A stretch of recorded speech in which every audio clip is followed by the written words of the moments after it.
નમસ્કાર વિદ્યાર્થી મિત્રો, છેલ્લે આપણે 12મા ધોરણમાં ગુજકેટમાં ચેપ્ટર 3ના MCQ કરાવેલા અને આપણે ચેપ્ટર 4ના MCQ તમને કીધું હતું કે PDF ગ્રુપમાં નાખશું, એના સોલ્વ કરી અને જે ન આવડતા હોય કહેજો.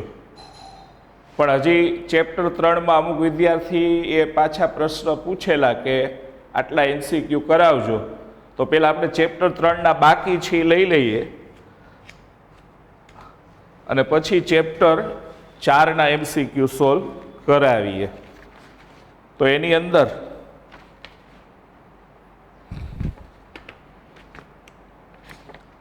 એક 26મો પ્રશ્ન હતો. એમાં આ Ag2SO4 છે, એના દ્રાવણનું વિદ્યુત વિભાજન પ્લેટિનમ વિદ્યુત ધ્રુવ વચ્ચે કરતા 1.6 ગ્રામ O2 વાયુ મળે છે. આપણે છે ને અહીંયા લીથામાં પીડીએફમાં 1.5 લખાઈ ગયું છે, તો અહીંયા 1.6 છે એ લખી નાખજો. પીડીએફની અંદર 1.5 લખાયેલું છે, તો અહીંયા 1.6 છે એ લખી નાખજો. હવે કરતા આ દરમિયાન કેથોડ ઉપર કેટલી એજી ધાતુ જમા થાય? જો આનું જલીય દ્રાવણ હોય ને, એટલે આમાં SO4 હોય ને H2O હોય. ખાલી દ્રાવણ કીધું હોય, ચોખવટ ન પાડી હોય, તો આપણે પાણી સમજવાનું એની અંદર. તો હવે આની અંદર SO4 ની હારે પાણી હોય ને, તો પાણીનું પહેલા ઓક્સિડેશન થાય, એટલે એનોડ ઉપર આ પાણીનું ઓક્સિડેશન થાય, એટલે એમાંથી O2 4H પ્લસ અને 4 ઇલેક્ટ્રોન મુક્ત થાય. તો જો અહીંયા 4 ફેરાડે વિદ્યુત જથ્થો પસાર કરો ને, ત્યારે ઓક્સિજન 1 મોલ મળે. પણ 1 મોલનું વજન કેટલું થાય? ઓક્સિજનનો પરમાણુ ભાર 16 હોય, એટલે 16 દુ 32 ગ્રામ મળે. તો હવે આપણે 1.6 ગ્રામ O2 મેળવવો હોય, કેટલો છે? 1.5 તો અહીંયા 6 કરી નાખવાનું. આટલો મેળવવો હોય તો કેટલો વિદ્યુત જથ્થો જોઈ? તો અહીંયા 1.6 ગુણ્યા 4 ભાગ્યા 32, તો અહીંયા એનું સાદુરૂપ આપશો તો 16 દુ 32, એટલે અહીંયા અથવા તો 4 અઠા 32 થઈ જાય, અને 8 દુ 16, એટલે 0.2 આવે. આટલા ફેરાડે વિદ્યુત જથ્થો 0.2. હવે કેથોડ ઉપર આ Ag પ્લસ હોય, Ag2SO4 માં Ag પ્લસ આયન હોય, એનું રિડક્શન થાય અને એમાંથી Ag બને. તો અહીંયા 1 મોલ ઇલેક્ટ્રોન એટલે 1 ફેરાડે વિદ્યુત જથ્થો પસાર કર્યો કહેવાય. તો 1 ફેરાડે પસાર કરો ત્યારે 1 મોલ Ag મળે. 1 મોલ Ag નું વજન 108 ગ્રામ હોય. તો હવે આના જેટલો જ વિદ્યુત જથ્થો પસાર કરીએ 0.2 ફેરાડે, તો કેટલું Ag મળે? તો 0.2 ગુણ્યા 108 ભાગ્યા 1, તો અહીંયા 8 દુ 16, એટલે 21.6 ગ્રામ આવશે. તો આવો જવાબ કયો છે? ડી. એટલે 26 બાબા ડી જવાબ છે એ આવશે. ત્યાર પછી આગળનો પ્રશ્ન જોઈએ.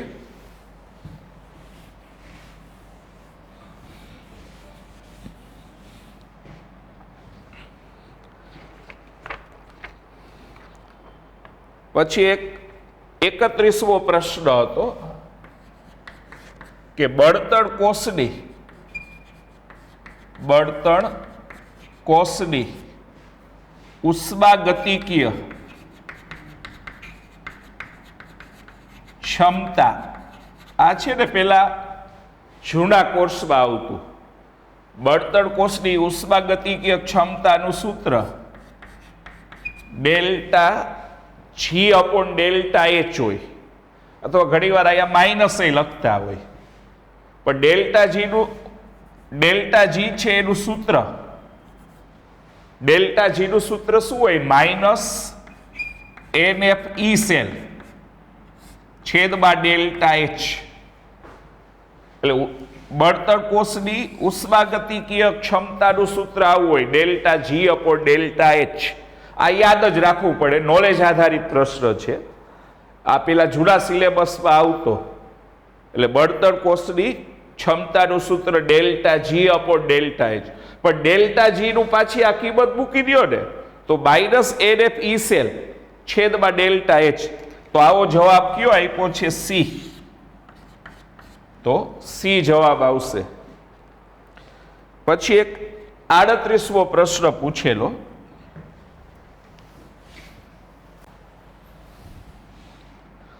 તો 38મા પ્રશ્નની અંદર 298 કેલ્વિન તાપમાને શુદ્ધ પાણીમાં હાઇડ્રોજન વિદ્યુત ઋણનો પોટેન્શિયલ શૂન્ય કરવા માટે H નું કેટલું દબાણ જરૂરી છે જો પોટેન્શિયલમાં ચોખવટ ન પાડે ને ઓક્સિડેશન કે રિડક્શન તો હંમેશા રિડક્શન લેવાનું તો હાઇડ્રોજનનું આમ રિડક્શન થાય ને તો 2H પ્લસ 2 ઇલેક્ટ્રોન મેળવી H2 બનાવે આમ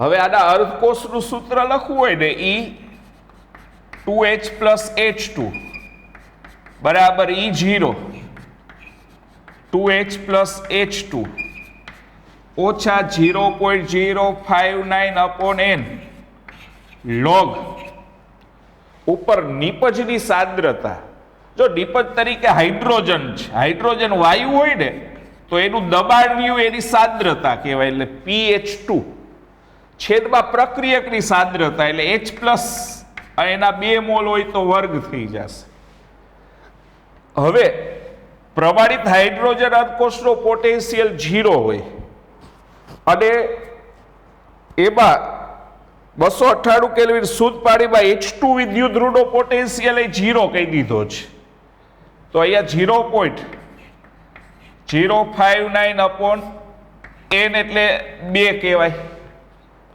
લોગ pH2 હાઇડ્રોજનનું દબાણ શોધવું છે આ શુદ્ધ પાણીમાં H પ્લસ ની સાંદ્રતા કેટલી હોય શુદ્ધ પાણીમાં H પ્લસ ની સાંદ્રતા કેટલી હોય 10⁻⁷ મોલર અને OH ની એટલી જ હોય શુદ્ધ પાણીની અંદર તો H પ્લસ ની સાંદ્રતા 10⁻⁷ આવે એનો વર્ગ હવે જો આ તો 0 છે તો હવે આ પદ આ બાજુ લઈ આવો ને 2 ને 0 વડે ગુણો તો 0 0.059 છેદમાં આવે 0 ના છેદમાં કોઈ પણ રકમ એટલે 0 થઈ જાય તો લોગ pH2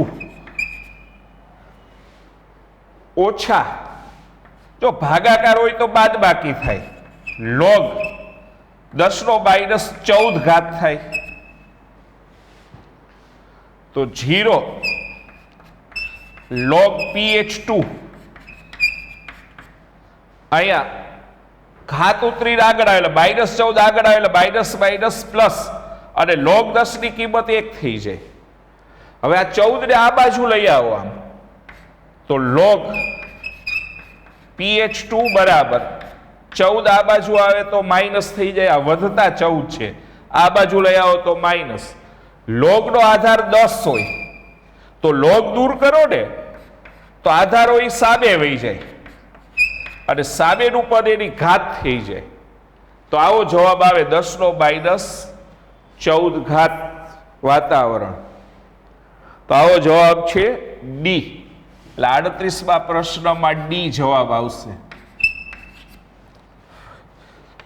ચાલો એના પછી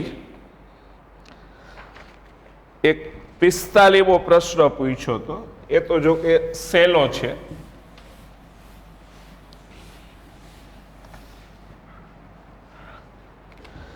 કે 298 કેલ્વિન તાપમાને ડેનિયલ કોષનો પોટેન્શિયલ E1 છે. ZnSO4 અને CuSO4 ના દ્રાવણની સાંદ્રતા 1 મોલર અને 0.01 મોલર લેવામાં આવે તો કોષ પોટેન્શિયલ બદલાઈને E2 મળે. તો E1 અને E2 વચ્ચેનો સંબંધ મેળવો. જો નીચે જે કોષ આપ્યો ને એનો પોટેન્શિયલ E1 કહી દીધો છે. તો E1 બરાબર અહીંયા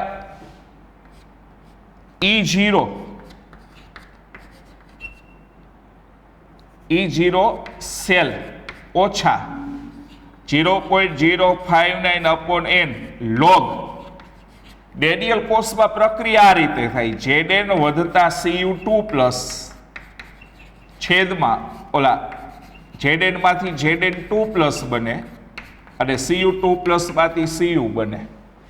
તો નિપજની સાંદ્રતા લેવી હોય ને તો Zn2 પ્લસની સાંદ્રતા આવે. આમ છેદમાં પ્રક્રિયકની સાંદ્રતા લેવી હોય તો Cu2 પ્લસની સાંદ્રતા આવે. તો E1 બરાબર E0 સેલ 0.059 ની કિંમત 2 છે. લોગ નીચેના જે કોષ આપ્યો ને એમાં જો Zn2 પ્લસની સાંદ્રતા ZnSO4 ની રહી ને એની જ કહેવાય. 0.01 છે એટલે 10⁻2 લખી નાખી અને CuSO4 ની 1 છે. આને ધારો કે તમે સમીકરણ 1 કહી દીધું. હવે E2 તો હવે આપણે સાંદ્રતા બેયની બદલાવાની કીધી છે. તો E2 બરાબર E0 સેલ 0.059/2 log. જો હવે સાંદ્રતા બદલાવો ને તો ZnSO4 ની 1 મોલર લેવાની છે. આની 1 કહી દીધી છે અને CuSO4 ની 0.01 કહી દીધી છે. આની 0.01 એટલે 10⁻2 થઈ જશે. તો હવે E1 અને E2 વચ્ચેનો સંબંધ શું હશે? E1 અને E2 વચ્ચેનો સંબંધ શું હશે? જો અહીંયા આ તો બેયમાં સરખું છે એટલે એને કાઢી નાખો. હવે અહીંયા -2 થાય. 10⁻2 એટલે ઘાત ઉતરીને આગળ આવે. તો અહીંયા આવું થઈ જાય કે E1 બરાબર E0 સેલ અહીંયા વધતા થઈ જશે. આમ log 10 ની કિંમત 1 અથવા તો આ એમને રાખો તોય હાલે કે 2 વડે ભાગો તો 0.0295 અને 2 વડે ભાગો તો અને આ માઇનસ ઘાત ઉતરીને આગળ આવી જાય એટલે -2 ઉતરીને આગળ આવે ને એટલે ગુણ્યા 2 એટલે આ 2 ઉડી જાય એટલે ઈડાઈ જ રહે 0.059. હવે અહીંયા શું થાય E2 માં કે E0 સેલ ધારો કે આ 10⁻2 ઉપર લઈ જાઓ તો 10+2 આવે. તો 2 ઉતરીને આગળ આવે એટલે આ 2 ઉડી જાય આગળ માઇનસ જ રહ્યા. તો જો આનો E1 આમાં આટલું ઉમેરો એટલું મળશે. E2 આમાંથી આ બાદ કરો એટલું. E સેલ તો હરખો જ હોય બેયમાં E0 સેલ. તો E1 મોટો હશે. જો E1 મોટું મળે અને E2 નાનું હોય એટલે E1 નું મૂલ્ય મોટું હશે ને E2 નાનું હશે. તો જવાબ આવશે 45 A. પછી એક 48મો પ્રશ્ન પૂછ્યો તો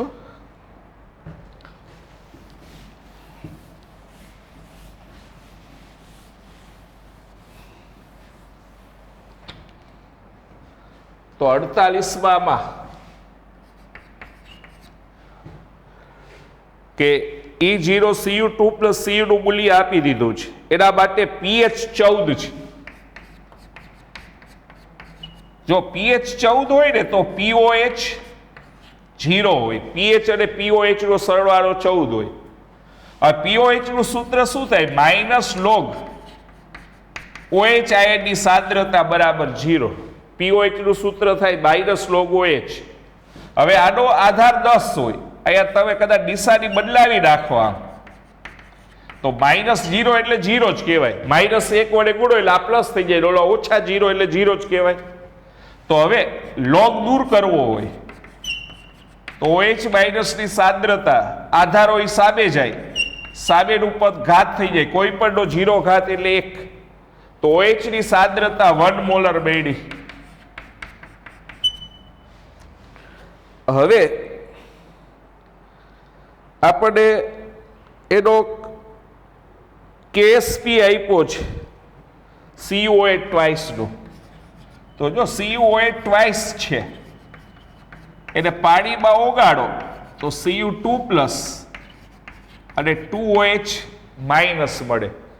આના KSP નું સૂત્ર આવું થાય કે Cu2 પ્લસની સાંદ્રતા વધતા OH માઇનસની સાંદ્રતાનો વર્ગ, આગળ 2 મોલ હોય ને તો વર્ગ થઈ જાય. KSP આપ્યો છે 1 ગુણ્યા 10⁻19 ઘાત. આપણે Cu2 પ્લસની સાંદ્રતા શોધવી છે અને OH છે એની 1 મોલર છે, તો 1 નો વર્ગ ઈના ઈજરી એટલે Cu2 પ્લસની સાંદ્રતા આટલી આવે. હવે રિડક્શન પોટેન્શિયલ શોધવું હોય તો સૂત્ર Cu2 પ્લસ 2 ઇલેક્ટ્રોન મેળવીને આમ કોપર બને. તો આના અર્ધકોષનું સૂત્ર લખો ને કે Cu2 પ્લસ Cu બરાબર E0 Cu2 પ્લસ Cu ઓછા 0.059 અપોન n લોગ નિપજની સાંદ્રતા ઘન પદાર્થો એટલે અચળ હોય, છેદમાં Cu2 પ્લસની સાંદ્રતા આવે. તો E0 Cu2 પ્લસનું મૂલ્ય 0.34 આપી દીધું છે. એ 0.059 n ની કિંમત 2 લોગ 1 ના છેદમાં Cu2 પ્લસની સાંદ્રતા આટલી મળી, 1 ગુણ્યા 10⁻19 ઘાત એટલે -19 કહેવાય. તો 0.34 અને 2 વડે ભાગો તો 0.0295 લોગ 10⁻19 ઘાત ઉપર લઈ જાવ તો +19, તો 0.34 ઓછા 0.0295 આ 19 ઉતરીને આગળ આવે, લોગ 10 ની કિંમત 1 થઈ જાય. તો આનું સાદું રૂપ આપી દેશો એટલે જે આવે એ જવાબ થઈ જશે. આનું સાદું રૂપ છે આપી દેજો એટલે 48 માં જવાબ આપ્યો છે આપણે બી જવાબ આપ્યો છે. 48 માં બી જવાબ છે એટલે -0.22 આવે છે કે નહીં ચેક કરવું હોય આપણે તો 0.0295 ગુણ્યા 19 એટલે 0.56 આવે છે. આ છે ને 0.56 આવે, 0.34. તો 6 માંથી 4 જાય તો 2, 5 માંથી 3 જાય તો 2 એટલે -0.22 આવી જશે. ચાલો એના પછી એક 50મો પ્રશ્ન પૂછ્યો તો આ ચેપ્ટર 3 ના MCQ કરાવીએ છીએ, જે અમુકે પાછળથી મેસેજ દ્વારા જાણ કરી હતી એ પહેલા કરાવીએ છીએ. હવે આપણે 50મો MCQ જોઈએ તો એમાં 1 ઇલેક્ટ્રોનના ફેરફાર દર્શાવતા કોષ માટે E0 સેલ આપ્યું સમતુલન અચળાંક. જો E0 સેલ આપ્યું હોય ને તો સમતુલન અચળાંક સાથે એનો આવો સંબંધ છે. આ ડાયરેક્ટ સૂત્ર યાદ રાખવું પડે, આપણે થિયરીમાં આવે છે લોગ કેસી. હવે E0 સેલ 0.059 છે, I 0.059 n ની કિંમત 1 ઇલેક્ટ્રોન એમાં લખ્યું છે ફેરફાર અને સમતુલન અચળાંક શોધવો છે. તો આ 0.059 આ બાજુ લઈ જાઓ એટલે 1 થઈ જાય, તો લોગ કેસી. હવે આનો આધાર 10 હોય, લોગ દૂર કરો ને તો આધારો સામે વહી જાય, તો કેસી બરાબર 10 નો 1 ઘાત આવે એટલે સી જવાબ આવશે આમાં. એટલે 50 માં સી જવાબ. 50 બી આપ્યો છે એવું છે ને, 50 બી ના બદલે સુધારો કરી નાખજો, સી આવશે.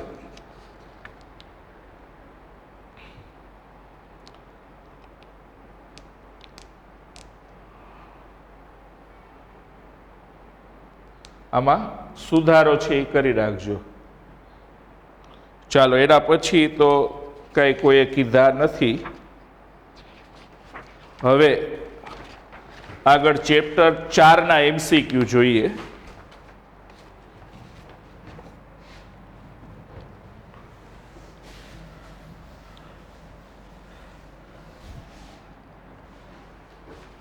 તો ચેપ્ટર 4 લઈએ આપણે. એમાં પહેલો જ MCQ પૂછ્યો છે કે આવી પ્રક્રિયા આપી છે 2H2O2 સામે 2H2O વધતા O2 માં O2 ના ઉત્પાદનનો વેગ આપ્યો છે 36 ગ્રામ પ્રતિ મિનિટ. O2 ના ઉત્પાદનનો વેગ dO2/dt કહેવાય. એ 36 ગ્રામ પ્રતિ મિનિટ છે. આપણે ગ્રામને મોલમાં ફેરવા હોય ને તો અણુભાર વડે ભાગવા પડે. O2 નો અણુભાર કેટલો હોય? 32. 36/32.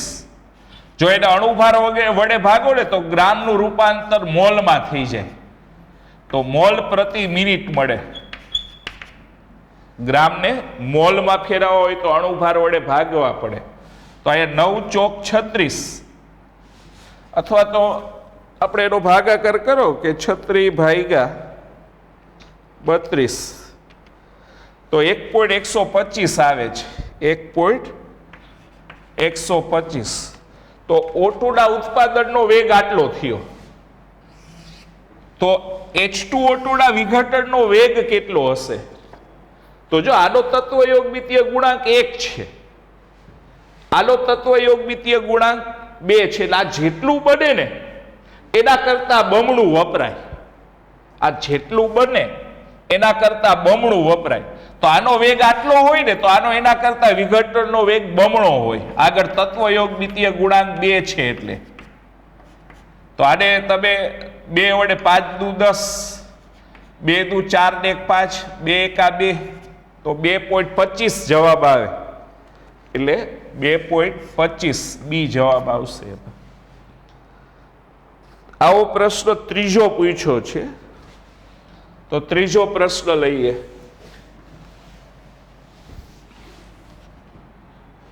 જો ત્રીજાની અંદર એક પ્રક્રિયામાં T બરાબર 0 સમયે, ધારો કે અહીંયા કોઈ એક પ્રક્રિયક છે ને એમાંથી નીપજ મળે છે. હવે T બરાબર 0 સમયે 2 મોલ પ્રક્રિયક 10 લીટર દ્રાવણમાં છે. તો 0 સમયે આપણે મોલ પ્રતિ લીટર લેવા હોય ને, જેને મોલારિટી કહેવાય, તો 2 મોલ 10 લીટરમાં એટલે 2/10, એટલે આ 0.2 કહેવાય. તો 100 સેકન્ડે 1 લીટર દ્રાવણમાં 100 સેકન્ડે 1 લીટર દ્રાવણમાં તેના કેટલા મોલ હાજર હશે? તો જો જેમ જેમ સમય પસાર થતો જાય ને એમ પ્રક્રિયકની સાંદ્રતા ઘટતી જાય. તો 0.2 કરતા ઓછી વધે, 0.2 કરતા ઓછા મોલ હોય. જેમ જેમ સમય પસાર થતો જાય એમ પ્રક્રિયકની સાંદ્રતા ઘટતી જાય, એટલે એની સાંદ્રતા 0.2 મોલર કરતા ઓછી હોય.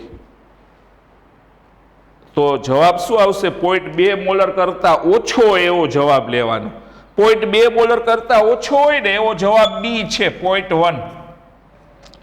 તો જવાબ ડી આવે, 0.1 મોલ.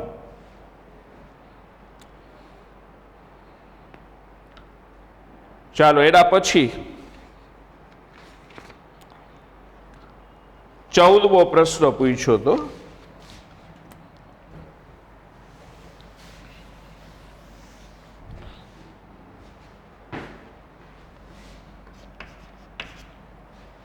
કે શૂન્યક્રમની પ્રક્રિયા માટે T3/4 સૂત્ર કયું છે? જો શૂન્યક્રમની પ્રક્રિયા માટે આ સૂત્ર જાણી છે, K બરાબર R0 ઓછા RT છેદમાં T. T ને સૂત્રનો કરતા બનાવો ને તો R0 ઓછા RT, ઘણી વાર ખાલી આયા R લખ્યું હોય RT ના બદલે, છેદમાં K. હવે T3/4 લેવું હોય ને તો આનો અર્થ શું થાય? 3/4 ભાગની પ્રક્રિયા પૂર્ણ થવા માટે લાગતો સમય. T3/4 ને શું કહેવાય? કે 3/4 ભાગની પ્રક્રિયા પૂર્ણ થવા માટે લાગતો સમય.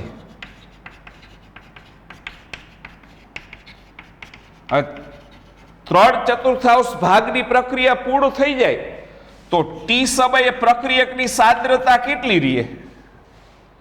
3/4 પૂરું થઈ જાય એટલે 1/4 ભાગ વધે. તો શરૂઆતની સાંદ્રતા હોય ને એનો ચોથો ભાગ વધે. 3/4 ભાગની પ્રક્રિયા પૂર્ણ થઈ જાય તો 1/4 ભાગ વધે એટલે શરૂઆતની સાંદ્રતાનો ચોથો ભાગ વધે. તો એ કિંમત અહીંયા મૂકી દો એટલે શરૂઆતની સાંદ્રતાનો ચોથો ભાગ વધે.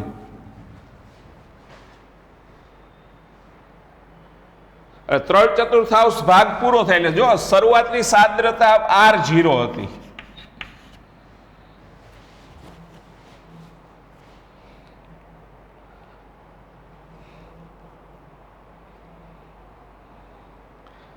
આમાં એક જોવું પડશે. શૂન્યક્રમની પ્રક્રિયા માટે T3/4 ભાગની પ્રક્રિયા પૂર્ણ થઈ જાય એટલે 1/4 ભાગ વધે તો R0 અહીંયા 1/4 લઈએ, R0 એટલે 1/4 ભાગની પ્રક્રિયા વધે છેદમાં K. તો લસા શું આવે? 4. તો 4 લસા એટલે આ 4K થઈ જશે, એ છેદમાં લઈ જાય. અને 4 વડે ગુણો તો 4R0 માંથી R0 જાય તો 3R0/4K. આવો જવાબ આવશે. આવો કયો જવાબ આપ્યો છે? આમાં C જવાબ આપ્યો છે એટલે 14માં C જવાબ આવશે. એટલે અહીંયા સમજાડું, T3/4 નો અર્થ એવો થાય 3/4 ભાગની પ્રક્રિયા પૂર્ણ થવા માટે લાગતો સમય. 3/4 ભાગ પૂર્ણ થઈ જાય ને એટલે ચોથો ભાગ શરૂઆતની સાંદ્રતાનો વધે. ચાલો પછી પ્રશ્ન 21મો પૂછેલો છે.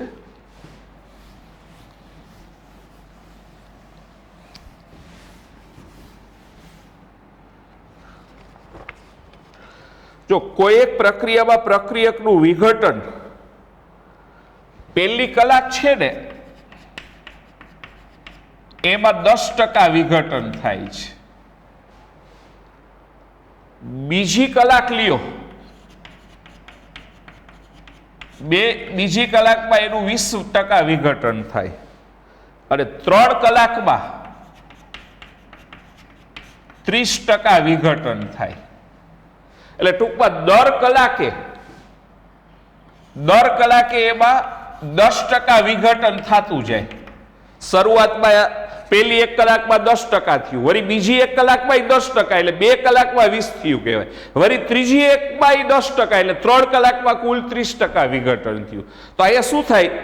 નહીં તો જનરલી એવું થાય કે જેમ જેમ સમય પસાર થાય ને પ્રક્રિયકનો જથ્થો ઘટે એ પ્રક્રિયાનો વેગ ધીમો પડે જો પ્રથમ ક્રમની પ્રક્રિયા હોય. પણ શૂન્ય ક્રમની પ્રક્રિયા હોય ને એનો વેગ શરૂઆતની સાંદ્રતાથી સ્વતંત્ર હોય. એટલે શૂન્ય ક્રમની પ્રક્રિયાના વેગનો આધાર સાંદ્રતા ઉપર નો હોય. જથ્થો ઓછો હોય ને તો એ એક સરખા વેગથી જ ગતિ કરતી હોય. એટલે અહીંયા શું થાય? જથ્થો ઓછો થાય છતાંય વેગ સરખો જ રહે, 10% જ. એનું વિઘટન 10% જ થાય છે. તો આવી પ્રક્રિયા કઈ કહેવાય? શૂન્ય ક્રમની પ્રક્રિયા કહેવાય.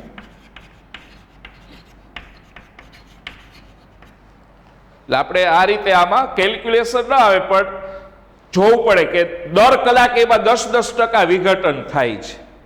એટલે દર કલાકે સાંદ્રતા એકસરખી ઘટતી હોય ને તો એ હંમેશા શૂન્યક્રમની પ્રક્રિયા હોય, કારણ કે શૂન્યક્રમની પ્રક્રિયા છે એનો વેગ શરૂઆતની સાંદ્રતાથી સ્વતંત્ર છે. એટલે જથ્થો ઘટે છતાં એનો વેગ એક સરખો જ રહે. ચાલો એના પછી 24મો પ્રશ્ન પૂછ્યો છે.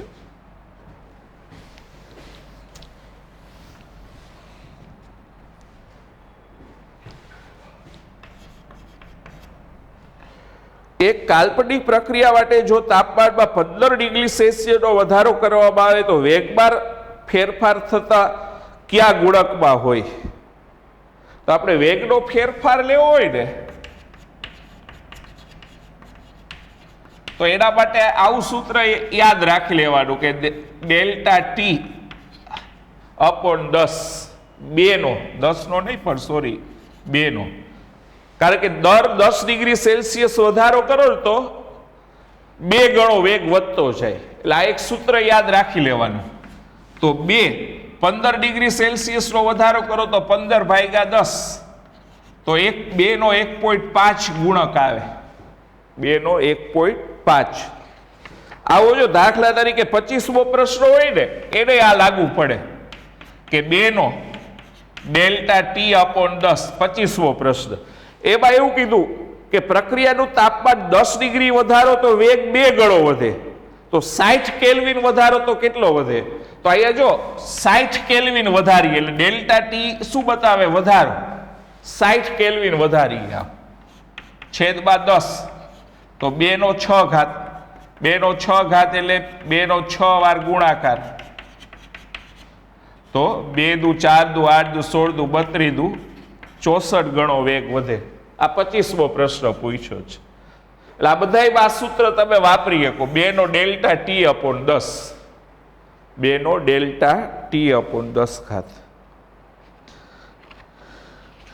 ત્યાર પછી હવે 36મો પ્રશ્ન છે એ પૂછ્યો છે.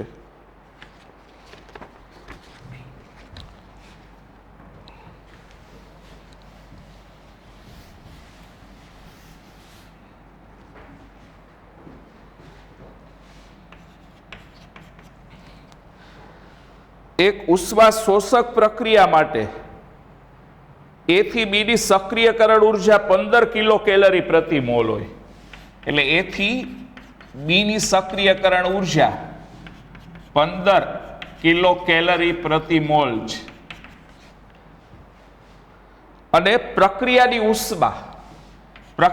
ઉષ્માને ડેલ્ટા H કહેવાય, અને પ્રક્રિયાની એન્થાલ્પી એ બોલાય અને પ્રક્રિયાની ઉષ્મા કહેવાય, જે 5 કિલો કેલરી પ્રતિ મોલ છે.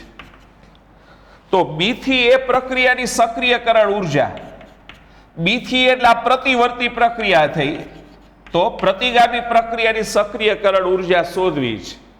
તો એના માટે ડેલ્ટા H નું આવું સૂત્ર આવે કે ડેલ્ટા H બરાબર EA ઓછા EA ડેશ. એટલે પુરોગામી પ્રક્રિયાની સક્રિયકરણ ઉર્જામાંથી પ્રતિગામીની બાદ કરવાની રહે.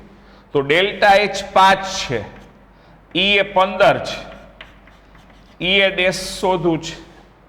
તો EA ડેશ માઇનસ છે, આ બાજુ લઈ આવો તો પ્લસ, અને 5 ઓલી બાજુ જાય તો માઇનસ. તો EA ડેશ બરાબર 10 કિલો કેલરી પ્રતિ મોલ આવે. એટલે સૂત્ર યાદ રાખવાનું. ડેલ્ટા H ને શું કહેવાય? પ્રક્રિયાની ઉષ્મા અથવા પ્રક્રિયાની એન્થાલ્પી. EA ને શું કહેવાય? પુરોગામી પ્રક્રિયાની સક્રિયકરણ ઉર્જા. અને EA ડેશ ને પ્રતિગામી પ્રક્રિયાની સક્રિયકરણ ઉર્જા વચાય. ત્યાર પછી 37મો પ્રશ્ન લઈએ.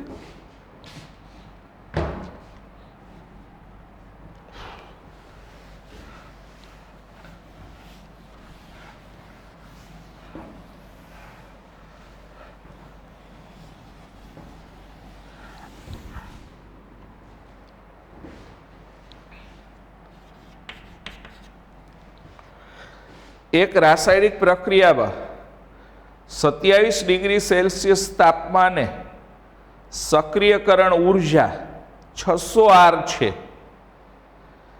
તો 327 ડિગ્રી સેલ્સિયસ તાપમાને અને 27 ડિગ્રી સેલ્સિયસ તાપમાને વેગ અચળાંકનો ગુણોત્તર કેટલો થાય? તો જો આપણે આ સૂત્ર જાણીએ છીએ કે log K2/K1 EA ના છેદમાં 2.303 R 1/T2 minus T1.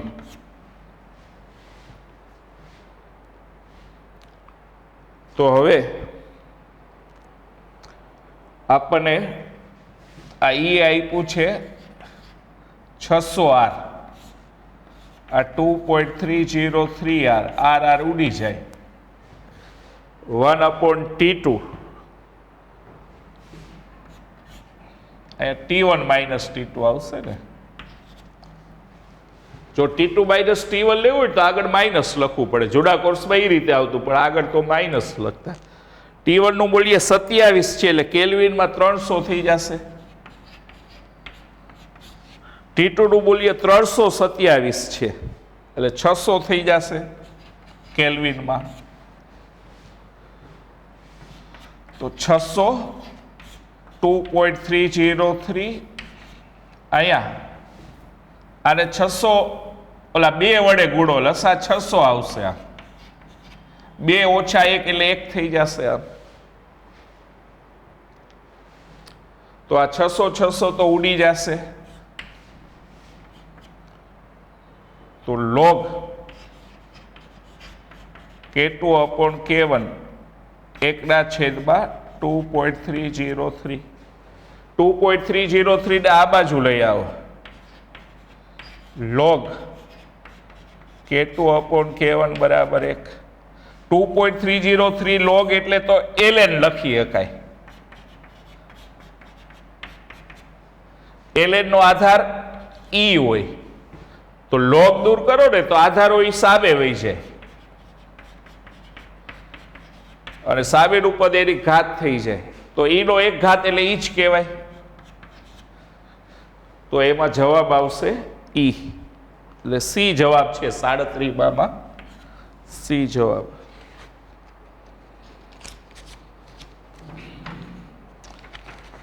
પછી 39મો પ્રશ્ન.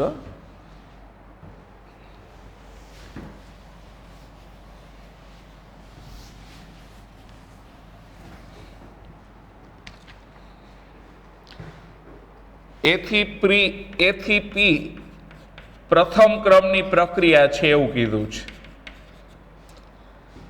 એના માટે log K -2000 1/T અને અહીંયા 6 આપ્યું છે.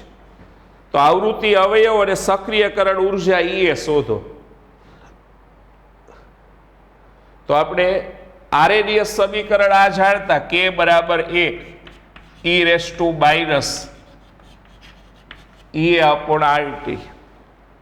આને લોગમાં ફેરવતા એટલે આપણે આમ લખતા ln K ln A અને અહીંયા શું થઈ જાય, ઘાત ઉતરીને આગળ આવે e⁻⁸ અને ln e ની કિંમત 1 થઈ જાય.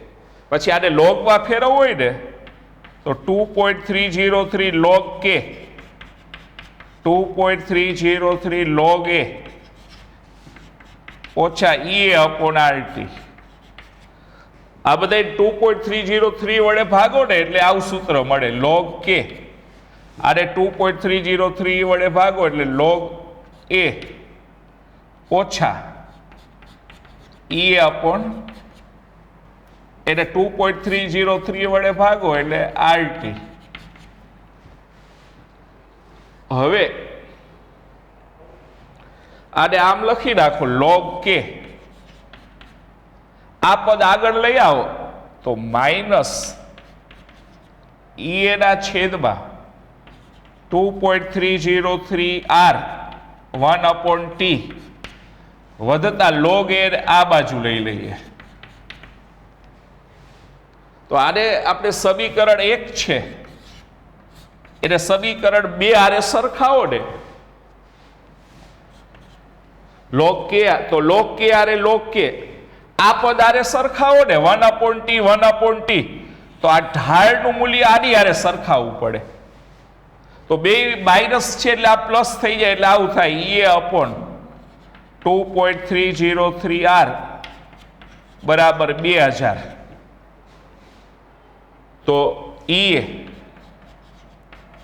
આ 2000 આ 2.303 આ બાજુ આવે તો ગુણાકારમાં, અને આર નું મૂલ્ય આપણે કેવા કિલો જૂલમાં આપ્યું છે ને, એટલે 8.314 ગુણ્યા 10⁻³ ઘાત.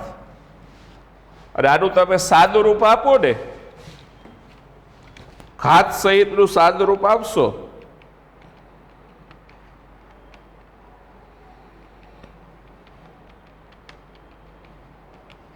તો 38.29 આવે છે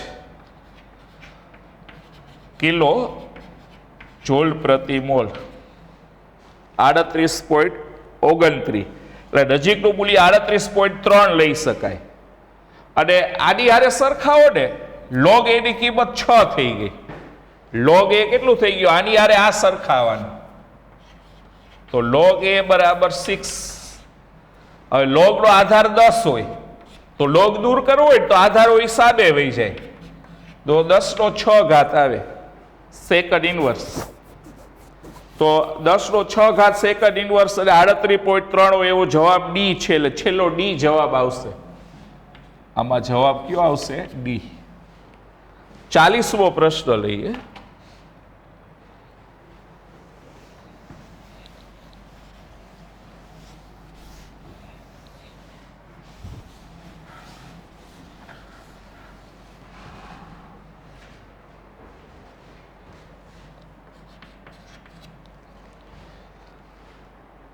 વેગ અચળાંક k1 આવું આપ્યું છે કે 10⁻16 ઘાત e⁻2000/t, અને k2 નું મૂલ્ય આવું આપ્યું છે 10⁻15 ઘાત e⁻−1000/t. તો કયા તાપમાને k1 બરાબર k2 થાય? તો જો k1 બરાબર તો આ કિંમત મૂકી દો કે 10⁻16 ઘાત e⁻2000/t, અને k2 ની કિંમત આ મૂકી દો 10⁻15 ઘાત e⁻1000/t. આ બે બાજુથી 10⁻15 ઘાત કાઢી નાખો, ઉડાડી દો, અથવા 10⁻15 ઘાત આ બાજુ આવે તો છેદમાં 15 ઘાત જાય એટલે અહીંયા 10⁻1 ઘાત એટલે 10 વધે. 10⁻1 ઘાત એટલે 10 વધે.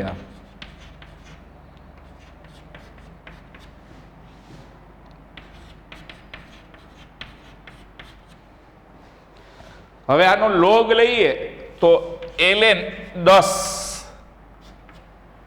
ગુણાકાર હોય તો સરવાળો થાય, આધારી હોય ને, તો હવે આનો લોગ લ્યો તો આવું થાય ln e⁻2000/t બરાબર ln e⁻1000/t. હવે આને લોગમાં ફેરવો હોય તો ln એટલે 2.303 log 10. આમાં લોગ છે એટલે ઘાત ઉતરીને આગળ આવે, આમ 2000/t, અને ln e હોય ને, આમ એનો આધાર e હોય એટલે ln e ની કિંમત 1 થાય. ln e ની કિંમત 1 થાય. તો આ એક ઘાત ઉતરીને આગળ આવે એટલે ln e ની કિંમત 1. તો log 10 ની કિંમત 1 થઈ જાય એટલે 2.303 બરાબર આ વધતા, આ વધતે ઓછે ઓછા, ઓછા વાળું પદ ઓલી બાજુ લઈ જાવ તો વધતા થઈ જાય, એટલે 1000t વધતા 2000t 2000/t. 2000/t માંથી 1000/t બાદ કરો તો 2.303 1000/t વધે.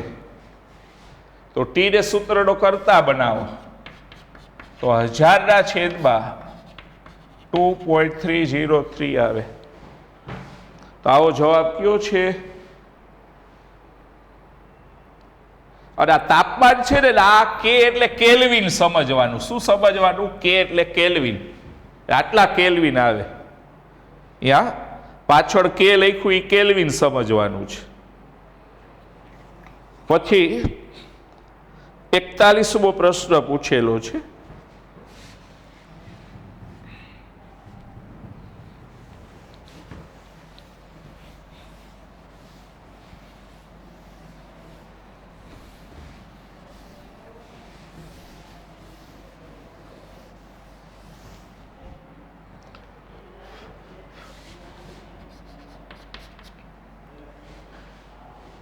તો 41માની અંદર બે પ્રક્રિયા માટે T1 અનુક્રમે 0.1 અને 0.4 સેકન્ડ છે. તો પ્રક્રિયાનો પ્રક્રિયાક્રમ શોધો. એમાં એક અંદર આવું વાક્ય પ્રશ્નમાં રહી ગયું એટલે પ્રક્રિયાક્રમ શોધો. પછી કાઉસમાં આવું એક લખી નાખજો કે પ્રક્રિયકોની શરૂઆતની સાંદ્રતા અનુક્રમે 200 અને 50 છે. આ એક વાક્ય એમાં રહી ગયું છે પ્રશ્નમાં. એટલે આપણે એવું લખ્યું ને કે પ્રક્રિયાનો પ્રક્રિયાક્રમ શોધો. પછી કાઉસમાં આવું લખી નાખજો. હવે આપણે જો T1 નો પ્રારંભિક સાંદ્રતા સાથેનો સંબંધ આવો હોય. આ સૂત્ર પેલા જૂના સિલેબસમાં આવતું. R0 નો n-1 ઘાત T1 proportional to R0 no n-1 ઘાત હોય આવું સૂત્ર. હવે પેલી પ્રક્રિયા માટે છે ને T1 0.1 આપ્યું છે પેલી પ્રક્રિયા માટે, અને શરૂઆતની સાંદ્રતા એની 200 કહી દીધી છે. આને આપણે સમીકરણ 1 કહી દઈએ. બીજી પ્રક્રિયા માટે T1 0.4 છે અને એની શરૂઆતની સાંદ્રતા 50 કહી દીધી છે. હવે આ બંનેનો ગુણોત્તર લ્યો ને તો 0.1 છેદમાં 0.4 આ 50 આ બેનો ભાગાકાર કરો તો 50 ઉપર વહી જશે. છેદમાં 200 છેદમાં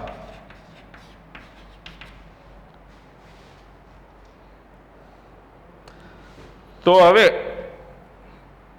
આ 1/4 બેયના પોઈન્ટ કાઢી નાખો તો 1/4 થાય. જો આ બેયનો n-1 ઘાત એટલે સંયુક્ત n-1 લખીએ કઈ આમ 50 છેદમાં 200 સંયુક્ત n-1 ઘાત. તો 1/4 નો અહીંયા કાંઈ ન હોય તો 1 ઘાત કહેવાય. અહીંયા 1/4 નો n-1 ઘાત કહેવાય. જો આધાર સરખા તો ઘાત સરખી તો 1 બરાબર n-1. -1 આ બાજુ લઈ આવો તો 1 + 1 બરાબર n, તો n બરાબર 2 આવે. તો 41મા પ્રશ્નમાં સી જવાબ આવશે. પણ એમાં એક વાક્ય રહી ગયું હતું, એ નોંધ કરી દેજો. તો અહીંયા ચોથા પાઠમાં જેટલા MCQ આપણને કીધા હતા એ બધા કરાવ્યા છે, છતાં હજી કદાચ કોઈ MCQ સોલ્વ ન કર્યા હોય અને હવે પછી સોલ્વ કરવાના હોય અને ન આવડે તો પણ હજી મેસેજ દ્વારા જાણ કરજો. તો હવે પછીનો જ્યારે લેક્ચર આવશે ત્યારે એ ચોથા પાઠના ન થયા હોય આપણે કરાવી દેશું. એટલે જેટલાય આપણે મેસેજ મોકલાયા હતા એ તો કરાવી દીધા છે, પણ હજી કદાચ કોઈને સોલ્વ કરવાના રહી ગયા હોય, ટાઈમ ન મળ્યો હોય ને પછી સોલ્વ કરવા બેસો ત્યારે પણ જો કોઈ MCQ ન આવડે તો મને મેસેજ દ્વારા જાણ કરજો. તો હવે પછી જ્યારે ગુજકેટનો લેક્ચર આવે તો ત્યારે એ પ્રશ્ન આપણે સોલ્વ કરાવી દઈએ. ઓકે. અને ટૂંકમાં હવે પછીની જે પરીક્ષા હશે એમાં આ ત્રીજો ચોથો પાઠ હશે અને ઓના 12-13 પાઠ હશે. એટલે એ પરીક્ષાની ખાસ વાંચીને તૈયારી કરો. એના માટે ખાસ પેલા NCERTની બુક સારી રીતે વાંચી લ્યો અને પછી એના MCQ જે હોય એ સોલ્વ કરો. અને હવે આના પછી જ્યારે આવતા વીકમાં આપણે લેક્ચર આવશે ત્યારે ચેપ્ટર 5 છે એની તમને PDF આપી દેશું, પૃષ્ઠ રસાયણ વિજ્ઞાનની, અને એમાંથી જે MCQ ન થતા હોય મને મેસેજ દ્વારા જાણ કરવી. ઓકે, ચાલો તો આજે અહીંયા સુધી રાખીએ અને ફરી નેક્સ્ટ લેક્ચરમાં મળીએ.